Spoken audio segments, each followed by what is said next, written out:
Hello mga idol, please like, share and subscribe for more novel stories to uploads. Diyos ng Digmaan, JC Entertainment. Kabanata 1351. Inalis ni Jack ang espada sa kanyang kamay, pagkatapos ay lumipad pababa, at ibinaba ang mga singsing ng mga lalaking iyon. Sa pagkakataong ito, lumipad din si Daniela, at saka ngumiti ng matamis kay Jack. Such a good thing, you actually do not hesitate. She was giving herself to you, how could you not like it? Dapat sabihin na ngayon lang talaga nasiyahan si Daniela sa performance ni Jack. Magaling talaga ang lalaking pinapansin niya, at talagang nakayanan niya ang gayong tukso. Ngumiti si Jack, at saka sinabing, ang ganyang babae, sa paningin ko, ay balat na walang kaluluwa. At ito ang unang beses na nakita ko siya, paano ko siya magkakagusto. Pero na, pumasok tayo sa loob ng kuweba at tingnan kung ano ang nakuha natin sa kanila. Ngumiti si Daniela, at lilipad na sana patungo sa kuweba. Gayunpaman, mapait na ngumiti si Jack, huwag na tayong pumunta sa kuweba, andito na ang mga bangkay ng mga taong ito, mamaya kung may mga dumaan, mas malamang nahanapin tayo, saka malalaman ng mga tao na ang mga taong ito ang pinatay ko, hindi rin maganda. Totoo yan. Natatakot ako na kapuputin kanila sa hinaharap. Ngumiti si Daniela, Tara, humanap tayo ng ibang mapagpahingahan. Pagkaraan ng ilang sandali, nakahanap sila ng isang maliit na kuweba na ilang milya ang layo at doon sila nagkampo. Matapos may handa ang lahat para sa gabi, inilabas ni Jack ang mga storage ring na nakuha niya noon mula kay Lynn, Hugh at iba pa, at saka inilabas ang lahat ng laman sa loob. Walang maganda sa singsing ng iba pang miyembro ng pamilya Trevino, ngunit sa singsing ni Hugh, hindi inaasahang nakakita si Jackie ng pulang token, at ilang itim na token, at syempre, ang middle grade sword at ilang masiglang damo. Ang hindi inaasahan ni Jack ay ang singsing ni Lynn ay naglalaman ng mababang uri ng spirit weapon sword, ilang masiglang damo at ilang mga token. Talagang hindi ganoon kalaki ang ani sa pagkakataong ito. Ngunit mayroon talagang pulang token na katumbas ng 100 itim na token. Tinambak ni Jack ang lahat ng trophy sa harap niya pagkatapos tignan, tumayo siya. Oo, nangangahulugan ito na unti-unting lumitaw ang mga pulang token. Tutal, medyo malayo na rin ang napuntahan natin sa kagubatan. Umupo si Daniela sa isang tabi, sinandal ang ulo ng dalawang kamay, at hinawakan ng maselang mukha na iyon. Nakatingin kay Jack na nagniningning ang mga mata. Medyo nahiya si Jack habang nakatingin sa kanya ng masama si Daniela. Kumuha lang siya ng first grade high-level spirit grass, at ilang iba pang materyales, at kinuha ang alchemy furnace. Hindi. Gusto mong magpino ng mga table tasks. Dapat kang umupo dito at makipag-usap sa akin. Nagpout si Daniela habang hindi nasisiyahang pinagmamasdan si Jack na naglalabas ng kanyang mga gamit. Hindi pa ako nakakuha ng first rank high grade spirited grass dati, kaya hindi pa ako nakapagpino ng first rank high grade na peel. Ngayong mayroon na akong mga sangkap, plano kong subukan ito. Kung matagumpay kong mapino ito, ibibigay ko ito sa iyo. Bahagyang ngumiti si Jack saka sinabi kay Daniela, bigyan mo ako ng first grade premium peel. Napakahalaga nito. Nang marinig ito ni Daniela ay biglang naging matamis ang kanyang puso. Pag-isipan mong mabuti, wala pa akong nabibigay na regalo, iregalo mo na lang sayo. Napatingin si Jack sa batang dilag sa kanyang harapan, at iwinagayway ang kanyang palad, lumulutang sa hangin ang alchemy furnace, at lumundag ang aura sa kanyang palad. Sa pamamagitan ng pagwagayway ng kanyang kamay, isang maliit na apoy ang lumipad at nagsimulang magpainit ng alchemy furnace. Kabanata 1352. Isang maliit na apoy ang nagsimulang tumibok sa ilalim ng alchemy furnace. Pagkaraan ng ilang sandali, pinainit na ni Jackie ang alchemy furnace, na tila may karanasan na siya. Dahil gusto ni Jack na pinuhin ang kanyang alchemy, si Daniela ay hindi nang ahas na abalahin siya, tahimik siyang umupo sa gilid, same time na hinahangaan ang seryosong hitsura ni Jack habang siya ay nagsasanay ng alchemy. Di nagtagal, inihagis ni Jack ang isang strain ng material ng direkta sa alchemy furnace, kinokontrol ang apoy gamit ang kanyang mental na kapangyarihan, at nagsimulang kunin ang juice ng paunti-unti. Pagkaraan ng ilang sandali, naghagis ng isa pang halaman si Jackie, tahimik na naramdaman ang pagbabago, at nagpatuloy sa pagkuha ng katas ng gamot. Lumipas ang ilang sandali at pagkaraan ng ilang sandali, itinapon na ni Jack ang lahat ng mga materyales sa furnace ng tableta, at sa kanyang noo, nagsimulang mabuo ang manipis na butil ng pawis. Kung titingnan kung gaano ka-focus si Jack, hindi napigilan ng bibig ni Daniela na magpakita ng isang matamis na ngiti, tila ang panunood ng alchemy ni Jack ay ang pinakamagandang uri ng kasiyahan. Di nagtagal, ang lahat ng mga panggamot na katas ng mga materyales ay nakuha, na lahat ay ginawa ng mahusay. Hindi nagtagal, naabot ni Jack ang pinakamahalagang hakbang sa alchemy, na nabuo ang tableta. Ang lakas ng pag-iisip ni Jack ay patuloy na nagkokontrol sa mga apoy, at ang concoction ay patuloy na bumabagsak sa loob nito, nagiging mas maliit at mas solid.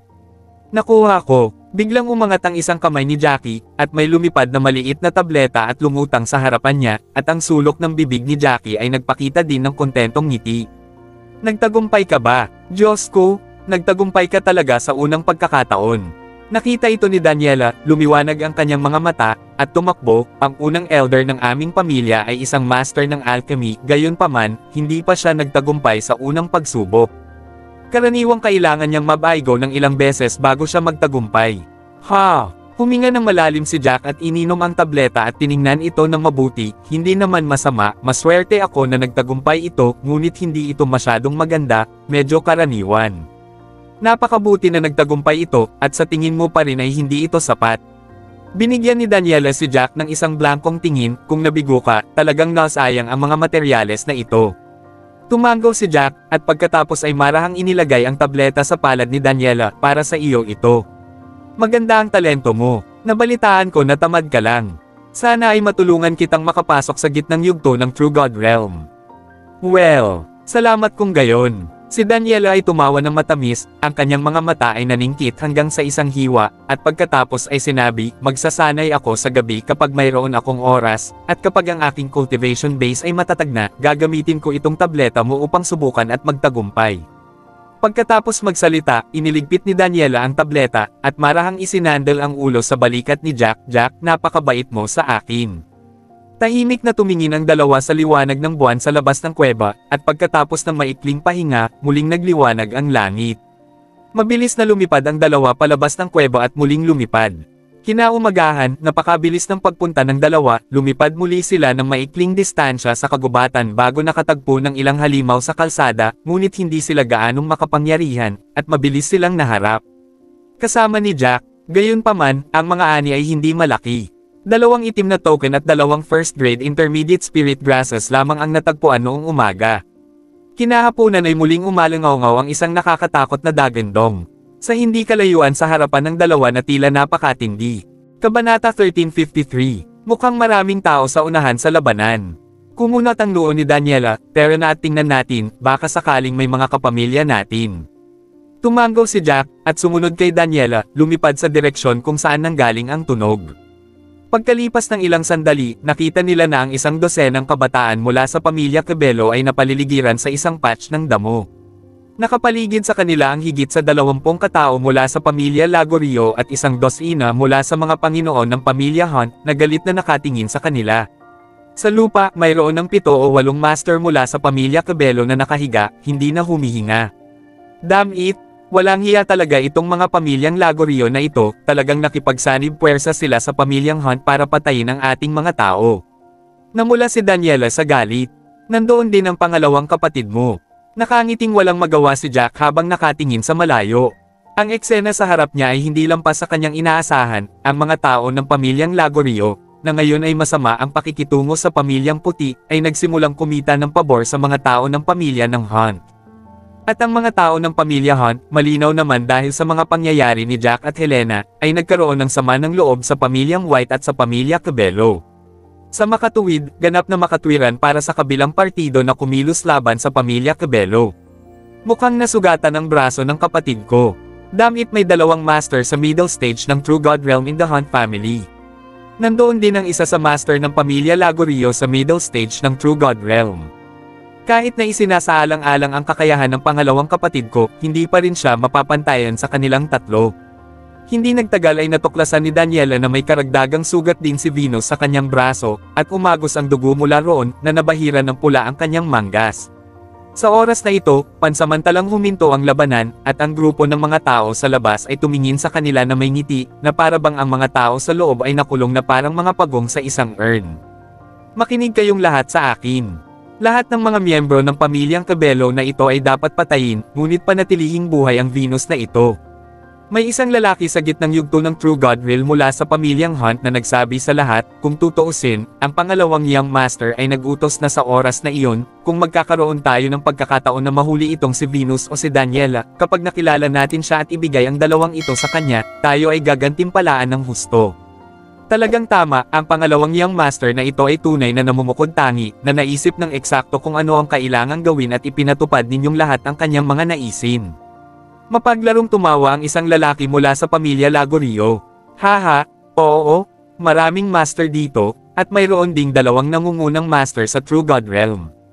Kung patay na sila, natatakot ako na magagalit ng husto ang Hunt family. Gayunpaman, sa oras na ito, sa hindi kalayuan sa likuran niya, dahan-daang umalingaw-ngaw ang boses ni Jack. Second Miss, ito ay Third Miss, at ang Young Master ng White Family. Mahusay, ang Young Master ng White Family ay tila nasa gitnang yugto ng True God Realm, at ang Third Young Lady ay may nakarating din sa True God Realm. Nakaligtas ba tayo? May isang dalaga mula sa pamilya Cabello. After saying Jack, her eyes light up at sinabi niya kay Venus sa gilid. Natuwa si Venus nang makitang si Jack nga iyon. Alam niyang may lumilipad na espada si Jackie na napakabilis. Hindi man niya kayang talunin ang mga ito, lahat ay makatatalon lamang sa ibabaw ng lumilipad na espada ni Jackie. Sa panahong iyon, hindi dapat mahirap tumakas, at least hindi lahat ay mamamatay dito. Para naman sa kabilang partido na gustong hulihin siya ng buhay, panaginip lang iyon. Nakapagdesisyon na siya. Imbes na madungisan ng matabang si Chet, mas mabuting magpakamatay na lang. Kabanata 1354. Dam, nandito ang brat na iyon mula sa White Family. Mayroong isang binata mula sa pamilyang Hunt na pagkatapos makita si Jack, lumubog ang kanyang mukha. Narinig ko na ang pagiging epektibo ng labanan ng batang ito ay mukhang napakahusay. Medyo nakakagulo talaga. Kabilang sa mga ito, ang lalaking nasa gitna ng mga tunay na Diyos ng pamilya Hunt, na tinatawag na Oswald Hunt, ay hindi napigil ang sumimangot pagkatapos niyang makita si Jack. Gayunpaman, mabilis siyang ngumiti ng malamig at sinabing, medyo mas madaya, ngunit marami tayo. Ngayong nasugatan na si Venus at ang iba pang miyembro ng pamilya Cabello, kahit magsanib puwersa sila ay hindi rin natin sila magiging kalaban. Kaya lang, malamang na marami tayong matatalo. Talagang may tiwala ka. Pinisil ni Jack ang palad niya at inilabas ang itim na espada, at saka itinurok ang kanyang aura dito. Mahusay ang pagbabago-bago ng espada ng batang ito. Mabilis na natuklasan ng isang tao ang espesyal na espada sa kamay ni Jack at bahagyang lumubog ang kanyang mukha, at sinabi sa dalawang malalakas na lalaki ng pamilya Hunt. Dam, ang espada ng lalaking ito ay parang ultimate grade spiritual weapon. Tanging ang master natin ang may isa sa mga bagay na ito. Ang batang ito ay talagang may kayamanan. Lubhang madilim ang ekspresyon ni Oswald. Sa isang pitik ng kanyang palad ay inilabas niya ang kanyang mas mababang klaseng espiritual na sandata at hinawakan ito ng mahigpit sa kanyang mga kamay. Noong una, ito ay tila napakahusay na mas mababang uri ng espiritong sandata, ngunit ngayon nang hawakan ito sa kanyang palad, talagang hindi maganda ang pakiramdam ni Oswald kapag kaharap si Jack at ang kanyang sandata. Huwag kang matakot, sasalakayin ng mga tao ng pamilyang Lagorio ang mga taong ito ng pamilya Cabello. Magsanim puwersa muna ang mga tao sa pamilyang Hunt para kabkuban ang batang ito na may apelidong White. Basta't patayin mo ang batang ito, kung gayon, ang sandata sa kanyang kamay ay sa atin. Ayan na, ang isa pang lalaki sa gitna ng True God Realm ay tumingin sa espada sa kamay ni Jack, at ang kanyang mga mata ay puno ng apoy. Kung ang bagay na ito ay kinuha, ang kanyang kapangyarihan sa labanan ay maaaring tumaas ng marami. Nang marinig ito ni Oswald ay nagningning din ang kanyang mga mata. Bagamat sa pagkakataong ito, natatakot ako na magbabayad siya ng mabigat na halaga, ngunit hanggat kaya niyang patayin si Jack, sulit ito. Nang makita silang dalawa, hindi napigilan ni Jack na mapamura, sa antas ng kanilang paglilinang, gusto pa rin nilang agawin sa kanya ang kayamanang ito. Mababa ang tingin nito sa kanya. Maganda ang ideya, ngunit tingnan natin kung may kakayahan kang maisugawa ito. Malamig na ngumiti si Jack, at sunod-sunod na nilalas ang ilang sword aura. Patayin. Muling sumugod ang mga tao ng pamilya Cabello sa mga tao ng pamilya Lagorio, habang ang mga tao ng pamilya Hunt ay pawang umatras at gustong labanan si Jack. Pangalawa ate, tutulungan kita. Umirap si Daniela at nagmamadaling lumabas para tulungan si Venus. Muling umalangaw-ngaw ang nakakatakot na mga tunog ng labanan. Ilang miyembro ng pamilyang Hunt na humarap sa random na pag-atake ng sword aura ni Jack, nang hindi man lang nagkaroon ng pagkakataong lumaban, ay direktang pinugutan ng ulo. Magulong sword slash, chain slash. Ang dalawa na nasa gitnang yugto ng True God Realm ay gumamit ng dalawang first-grade martial arts. Inakala nilang lahat na ordinaryong pag-atake lang ang ginamit ni Jack, at dahil gumagamit sila ng martial arts, napakadaling ipagtanggol ang kanyang atake at subukang saktan siya bilang tugon. Gayunpaman, ang hindi nila inaasahan ay ang aura ng espada ni Jack ay napakabilis, at ang lakas ng pag-ataking iyon ay higit pa sa inaasahan nila na sinisira ang kanilang mga pag-atake sa mga sandaling iyon. No way! Hindi pa nga nakakagamit ng martial arts ang batang ito, basta. Kabanata 1355. Lumubog ang mukha ni Oswald. Ang nag-aapoy na tingin sa kanyang mga mata na naghahangad ng pinakamahusay na sandata ng espiritu ay matagal nang hindi umiral, at sa halip, ito ay isang solemne na kulay na hindi pa nakikita noon. Sa sandaling ito, naramdaman niya ang kilabot ni Jack at ang nakakakilabot na kakayahan ng lalaking nasa harapan niya. Hehe, hindi kita sasabayan sa paglalaro ng dahan-dahan, natatakot ako baka marami sa pamilya Cabello ang mamatay. Ngumiti si Jack at muling nagbuhos ng aura sa espadang hawak niya. Ang pagbabago-bago sa espada ay medyo mas malakas kaysa dati. Flame Slash. Lumabas si Jack at biglang naglaslas ng espada, at isang nakakatakot na laslas ang dumiretso kay Oswald. Sa ibabaw ng slash na ito ay isang mahinang init na para bang ito ay isang ball ang apoy na may dalang hindi maihahambing na mainit na aura at bumaril patungo sa Oswald sa isang iglap. Damn! Anong klaseng martial skill ito? Second rank advance. Naramdaman ng nakakatakot na katangian ng pag-atake ni Jack, si Oswald ay namutla sa takot at hindi alam kung ano ang gagawin ng ilang sandali. Knife Slash. Agad niyang ginamit ang kanyang pinakamalakas na pag-atake, ngunit sa kasamaang palad, wala itong silbi. Agad na winasak ng slash ni Jack ang kanyang atake, at dumapo sa kanya ang natitirang aura ng espada. Tumalsik ang dugo at nahati sa dalawa ang katawan ni Oswald dahil sa laslas ni Jack. Direkta rin siyang nahulog mula sa himpapawid at agad na namatay. Damn it, patay na si Master Oswald. Ang isa pang lalaki sa gitna ng True God Realm ay namutla sa takot nang makita niya ito. Naglaslas siya gamit ang kanyang espada at tatakas na sana. Gayunpaman, si Jack, na gumagamit din ng espada, ay madaling nasira ang kanyang pag-atake, at hinabol siya sa isang iglap. Gamit ang isa pang flame slash, madali siyang napatay ni Jack. Ang ibang mga tao ng Hunt family, nang makitang dalawang malalakas na tao ang patay, isa-isa, ay mas natakot at tumakas sa lahat ng direksyon. Patayin! Si Venus at ang iba pa ay muntik nang mapatay ng mga taong ito noon. Sa oras na ito, paano nila planong palayain sila? Isa-isa nilang hinabol ang mga ito, at mabilis na pinatay ang mga taong iyon. Nakita ng lalaking nasa gitna ng True God Realm ng pamilya Lagorio na pinugutan ng ulo ang dalawang malalakas na lalaki ng pamilya Hunt, at natural na nagplanong tumakas. Sa kasamaang palad, sa pagtugis ni Jack, nabigo rin siyang makatakas. Master Jack, maraming salamat. Nakakamangha ka talaga. Kung hindi dahil sa iyo ngayon, patay na kami. Lumipad ang ilang kabataang babae mula sa pamilya Cabello at tumingin kay Jack ng may paghanga. May kaunting sigla sa bawat mata nila na parang isang fan ang nakakita sa kanilang idolo. Oo, Master Jack, napakalakas mo, pakiramdam ko ay mas malakas ka kaysa sa pangalawang babae. Hindi, bakit pakiramdam ko ay mas malakas si Master Jack kaysa sa ating panganay na babae? Kanina ay gumagamit lang siya ng isang sword aura at dalawang tao sa middle stage ng True God Realm ang napatay niya. Master Jack, I love you to death. Ang lakas talaga ng fighting power mo, sobra kong hinahangaan.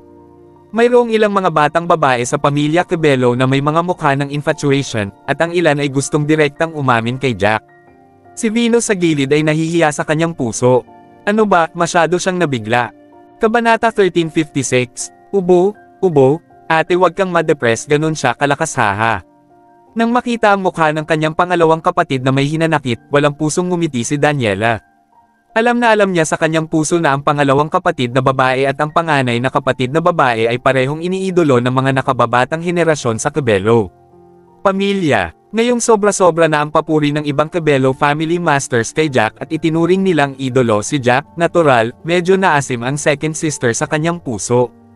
Oo, hindi naman, mas magaling talaga sila sa akin.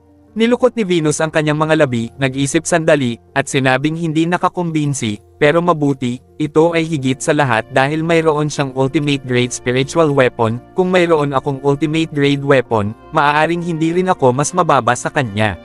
Sa hindi inaasahang pagkakataon, ang mga salita ni Venus ay umaakit sa mga mata ni Daniela. Ang alamat ay may isa pang uri ng kayamanan na mas malakas kaysa sa isang espiritual na armas, na tinatawag na isang espiritual na kayamanan, kasing misteryoso ng Ultimate God Realm, ngunit sa kasamaang palad, walang nakakita nito. Kung sino man ang may espiritual na kayamanan, ito ay magiging kamangha-mangha lamang. Espiritual na kayamanan. Ito ang unang pagkakataon na narinig ni Jack ang ganoong bagay, at hindi niya maiwasang magulat dahil, sa loob ng mga alamat na ito, naroon ang alamat ng Ultimate God, ang alamat ng Spiritual Treasure, at sa sinaunang aklat ng Kabbalah First Elder, ay may masiglang damo ng ikatlo at ikaapat na baitang, at maging ang third grade na tableta. Ang lahat ng ito ay tiyak na hindi isang pagkakataon. Naramdaman ni Jack na ang Ultimate God stage na ito ay dapat na umiiral sa nakaraan. Hehe. Kung talagang may spiritual treasure ako, baka kahit ang pinakamatandang master ng Hunt family ay madaling mapugutan ng ulo, baka pati ang master of the Hunt family ay kailangang magbigay daan sa akin. Nakangiting sabi ni Venus, nasa dibdib niya ang mga kamay. Hoy, paano natin hahatiin ang mga samsam sa pagkakataong ito? Pagkatapos magsalita ni Venus, tumingin siya sa mga bangkay sa lupa, at saka tinanong si Jack. Nang marinig ito ni Jackie ay hindi niya napigil ang sumimangot. Sa pagkakataong ito, ilang mga master sa True God Realm ang namatay, at marami ding demigods masters. Maaaring may maraming mga token na nakapaloob sa kanilang mga singsing. Gayunpaman, bagamat sa pagkakataong ito, dahil sa kanyang hitsura kaya naligtas si Venus at ang iba pa, nahihiya pa rin siyang hingin ito. Bukod dito, nililinas na ng mga tao ng pamilya Cabello ang mga samsam. Ang hindi inaasahan ni Jack ay hindi pa siya nagsasalita, ngunit humakbang pasulong si Daniela, at pagkatapos ay sinabi kay Venus, ikalawang kapatid, ang dahilan kung bakit maaari kang manalo at makaligtas sa pagkakataong ito ay dahil kay Jack. Tingnan natin, kung may token sa mga singsing, ibigay ito sa kanya. Anyway, ang mga ranggo na ito ay para lamang sa reputasyon, at ang kanilang pamilyang puti, hindi ba kailanman nanalo ng magandang ranggo. Binigyan ni Venus si Daniela ng masamang tingin, at lihim na inisip na ang babaeng ito ay talagang masyadong. Itinago niya ang kanyang siko bago siya ikinasal. Kapag nagpakasal na siya, magiging okay ba ito? But when the thought of Jack really helped them, Venus nodded, oo, gaano man karaming token ang nasa rings, ibigay mo sa kanya lahat. Tutal, ito na ang pangalawang beses na nailigtas niya ang pamilyang Cabello. As for the spiritual herbs and weapons, we will split them sa kalahati. Ahem, napakaraming tao, at kung ang lahat ay magbibigay ng mga token sa akin, natatakot ako na ang pamilyang puti ay talagang mag-aaway sa pagkakataong ito. Awkward na umubo si Jack. Tapos ngumiti ng mahinhin. Master Jack, tanggapin mo na lang. Iniligtas mo ang buhay namin. Hindi kaya kasing ganda ng mga token na ito ang buhay namin. Bago pa makapagsalita si Venus, may isang batang babae mula sa pamilya Cabello ang nagsalita habang nakatingin kay Jack na may pagtataka sa mukha. Kabanata 1357. Oo, lalo na't nailigtas mo si Miss Venus, at mag-asawa kayo ni Miss Helena. Pamilya tayong lahat, kaya hindi mo kailangang masyadong mapahiya. Ang isa pang batang babae, na may malalaking mata ng doe, ay nakatitig kay Jack na kumukurap-kurap, ang mga sulok ng kanyang bibig ay nakakurba sa isang mapang akit ng ngiti na walang kamalay-malay na para bang hindi siya makapaghintay na sunggaban kaagad si Jack. Nang makitang ang mga babaeng ito, ang mga young masters ng pamilya Cabello ay naging walang pag-aalinlangan, natahimik si Venus sa kanyang puso at tinitigan sila ng masama, anong ginagawa niyong mga babae? Bakit lahat kayo nakapaligid kay Jack? Huwag kalimutan, kayong lahat ay mga babae, hindi ba kayo marunong maging mas konserbatibo?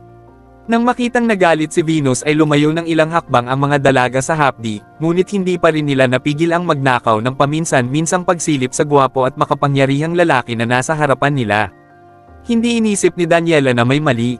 Sa kabaligtaran, dahil napakaraming mahuhusay na batang babae ang nagkagusto kay Jack, ipinakita lamang nito na tama ang pinili ni Daniela at siya ay may magandang mata. Pagkaraan ng ilang sandali, nakolekta ng lahat ang lahat ng pagnanakaw na nakuha nila, at mayroong higit sa 20 itim na token, at bilang karagdagan doon, mayroong 2 puting token. Napakaraming mga token, kunin mo ito dali, kung hindi, hindi ko matitiis na humiwalay dito. Ikinawi ni Venus ang kanyang kamay, at ang mga token na iyon ay lumipad at lumutang sa harap ni Jack, at pagkatapos ay binigyan si Jack ng isang blankong tingin. Ang mukha na dati ay maganda ay mas kaakit-akit sa blankong hitsura na ito. Tumawa si Jack at iniligpit lahat ng token. Bueno, para sa espiritong damo, maaari ba akong pumili ng ilan para sa aking sarili, dahil ang ilang espiritong damo ay mas angkop para sa alchemy.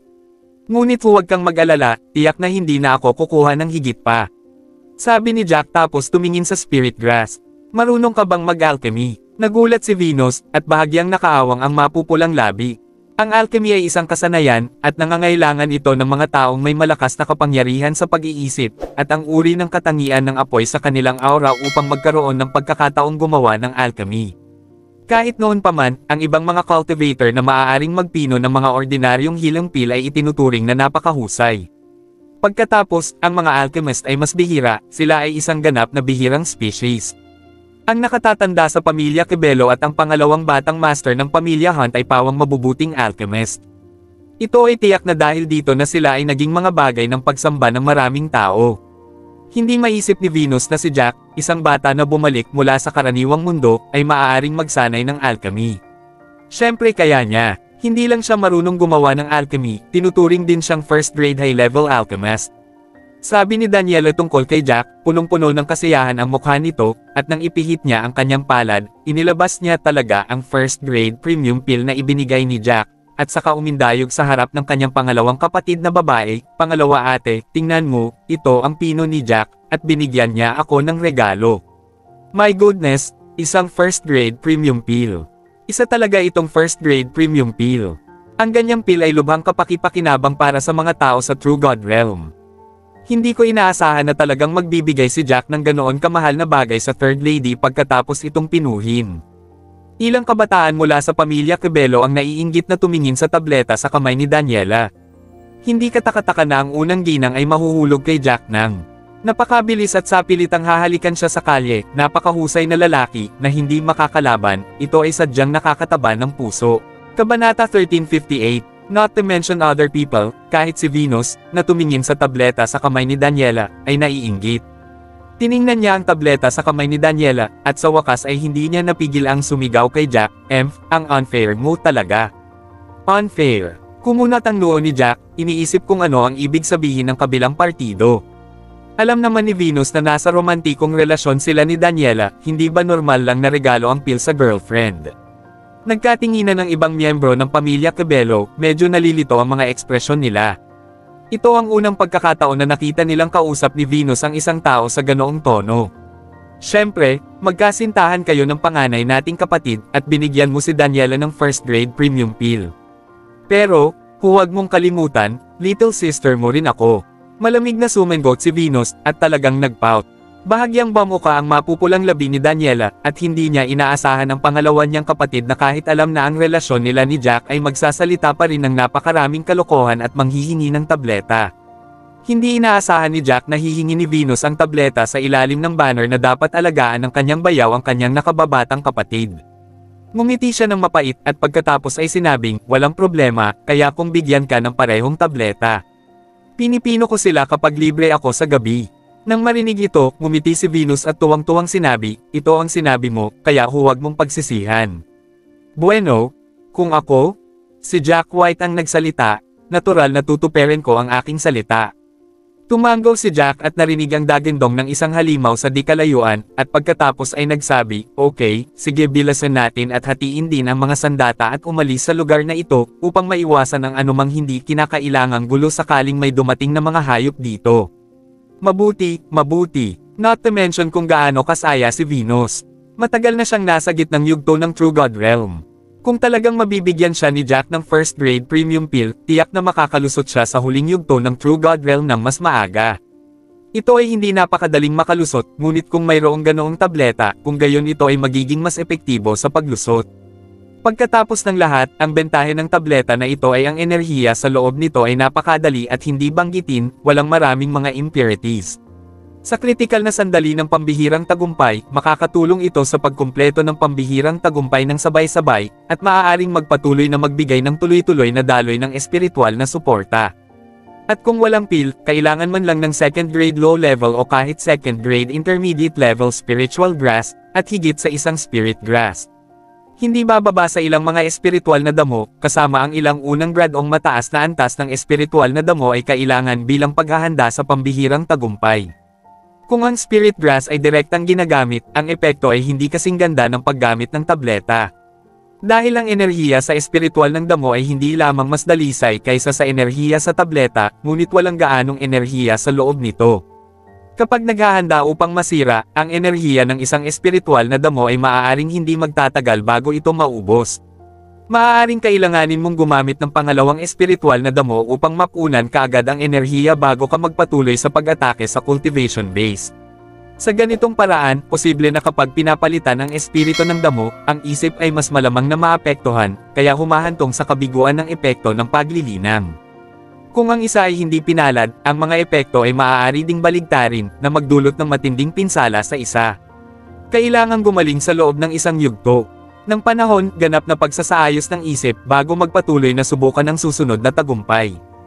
Ang ilang mga tao ay may magagandang talento, ngunit pagkatapos ng kanilang paglilinang sa gitna ng True God Realm, nabigo silang atakihin ang cultivation ng ilang beses ng sunod-sunod, at maaari pa nga silang mag-iwan ng psikolohikal na anino na tumatagal ng higit sa 10 taon, at kahit na sa pagtatapos ng kanilang katandaan, hindi na sila makakapatuloy pa. Kabanata 1359. Siyempre para sa ilang mga tao, ito ay dahil sa mga mahihirap na talento, at mayroon talagang isang bottleneck.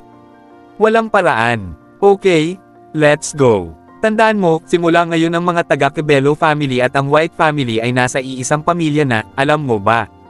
Kung magkikita pa kayo, huwag kayong mag-aaway. Nang matapos, winagiway ni Venus ang kanyang kamay at sinabi sa iba pang amo ng pamilyang Cabello. Matapos itong pakinggan ni Jack ay nag-init ang kanyang puso. Umaasa siya na sa pamamagitan ng kompetisyong ito, mas magiging maayos at mas maayos ang relasyon ng dalawang pamilya. At least, hindi na sila kinasusuklaman ng tatlong magkakapatid na babae ng pamilya Cabello basta in the future. Hindi mas mahusay na magsabi ng magagandang bagay sa harap ni Alejandro. Maya-maya, umalis na si Jack at iba pa. At hindi nagtagal, dumating dito ang pangalawang young master ng Hunt family kasama ang ilang tao mula sa Hunt family. Hindi, si Oswald at ang iba pa. Diyos ko, sina Oswald at Yale, pareho silang nasa gitna ng True God Realm cultivation base, talagang pinatay sila. Sa pagtingin sa malamig na katawan sa lupa, nagulat ang mga miyembro ng pamilya Hunt. Maraming miyembro ng pamilya ng Hunt ang namatay dito, at napakahusay ng kanilang cultivation base. Hindi ko alam kung sino sila, pero may pumatay talaga sa kanila. Mula sa sitwasyon ng mga bangkay na ito, ang labanan dito ay hindi lamang masyadong mabangis, ngunit dapat na sina Oswald at Yale ang nagbuklod sa mga Panginoon ng pamilya Lagorio at magkasamang kinubkob ang mga tao ng pamilya Cabello. Sa hindi inaasahan, hindi sila ang kalaban ng kabilang partido. Matapos maingat na tingnan ni Chet ang nakapaligid na sitwasyon, sinabi niya ng may malaking katiyakan, sa mga tao ng pamilya Cabello, ang maaaring pumatay kay Oswald at sa iba pa, iisa lang ang tao. Agad namang tumango ang lalaki mula sa pamilya Hunt, oo, si Helena lang ang pinakamatanda sa pamilya Cabello. Maganda rin ang combat effectiveness ni Venus, pero walang chance na patayin sina Oswald at Yale. At saka, ang Panginoon ng pamilyang Lagorio na ito ay nasa gitna din ng True God Realm. Kasabay nito, pinatay nila ang 3 tao sa gitna ng True God Realm. Si Helena lang ang makakagawa nito. Bumaba ang ekspresyon ni Chet, wala pang halimaw dito.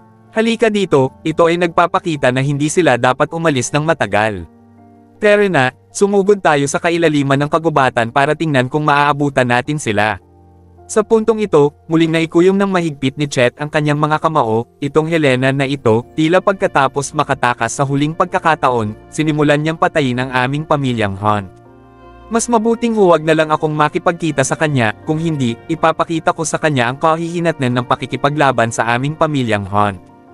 Halatang naging masigasig ang mga amo ng pamilya Cabello kay Jackie, at isa-isa nilang pinakikinggan ang mga salita ni Jack. Maging si Venus, matapos iligtas ni Jack ang kanyang buhay ng 2 beses, wala ring pagtutol kay Jack. Sa gabi, nakahanap ang lahat ng medyo malaking kuweba na matutulugan, at muling inilabas ni Jackie ang mga materyales na ginamit sa pagpino ng tableta kagabi, na naghahanda na pinuhin ang tableta. Magpapapil si Jack, subukang huwag magsalita, hayaan siyang mag-concentrate sa alchemy. Nakita ni Venus na inilabas ni Jack ang alchemy furnace, at bahagya siyang natuwa. Kung nagtagumpay si Jack sa pagkakataong ito, tiyak na ibibigay sa kanya ni Jack ang tableta. Nang maisip niyang kukuha na siya ng first grade premium na tableta, puno ng mga inaasahan si Venus. Kabanata 1360. Galing, nasaksihan ko ang gwapong lalaki na nagpino ng alchemy. Bulong ng isang batang babae sa isa pang babae sa tabi niya, at tumingin sa mga mata ni Jack na puno ng pagsamba. Oo, ito ay napakabihirang. Ngumiti ang isa at mahinang sabi, natatakot na maistorbo si Jack. Medyo malaki ang pasukan ng kuwebang ito, kaya mas madaling matuklasan. Napatingin si Venus sa bokana ng kuweba, ngunit nakasimangot siya, nakaramdam ng kaunting pag-aalala. Gayunpaman, naniniwala siya na ang kanyang pamilya Cabello ay isa sa 8 shadow families, at ito ay medyo advanced na pamilya pa rin. Sa mga pamilyang dumating para lumahok sa kompetisyon sa pagkakataong ito, walang gaanong nakakatakot sa kanila, hanggat hindi masyadong masama para sa swerte, dapat walang problema. Sa paglipas ng panahon, ang bilis ng alchemy ni Jack sa pagkakataong ito ay halatang mas mabilis kaysa noong ginawa niya ang tabletang ito sa unang pagkakataon. Pagkatapos ng lahat, sa huling matagumpay na karanasan, sa pagkakataong ito, ang kanyang kumpiyansa ay higit pa kaysa dati, at mas pamilyar siya sa pagpino ng tableta. Dapat ay malapit na, mukhang nagsimula na itong mabuo.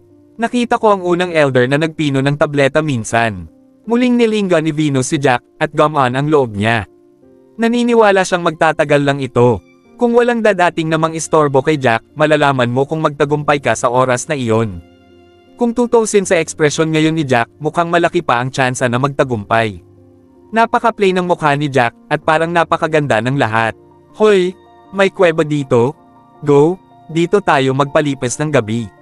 Gayunpaman, ang hindi inaasahan ni Venus ay sa mga sandaling ito, isang boses ng lalaki ang nanggaling sa labas ng kuweba. Sige, pinsan, medyo malaki ang pasukan ng kuwebang ito, hehe, sapat na para mabuhay tayo ng isang gabi. Mabilis na umalangaw-ngaw ang boses ng isa pang babae, na sinundan ng kwentuhan ng ilang lalaki. Obviously, parang ang daming dumating this time. Bumaba ang mukha ni Venus, at sa pagkakataong ito, tumayo din si Daniela at lumapit sa kanya na may tame-time na ekspresyon. Ikalawang kapatid, ano ang dapat kong gawin? Mahinang tanong ni Daniela. Ano pa, lumabas ka at tingnan mo kung sino ito. Mapait na ngumiti si Venus, at lumabas kasama si Daniela at ilang masters mula sa pamilya Cabello. Pagdating ng dalawa sa bokana ng kuweba ay nakarating na ang grupo sa hindi kalayuan. Nang makita ito ni Venus, nakahinga siya ng maluwag. Ito pala ay isa lamang siyang master mula sa isang third class na pamilya, at ang mga taong ito ay malinaw na hindi isang banta sa kanila. Oh, master? Hindi? May mga tao sa loob, ngunit sila ay mula pa rin sa pamilya Cabello. Tapos na, nang makita ng isang matabang lalaki na lumabas si Venus at ang iba pa, natakot siya at nagmamadaling hinarap ito habang siya ay umatras.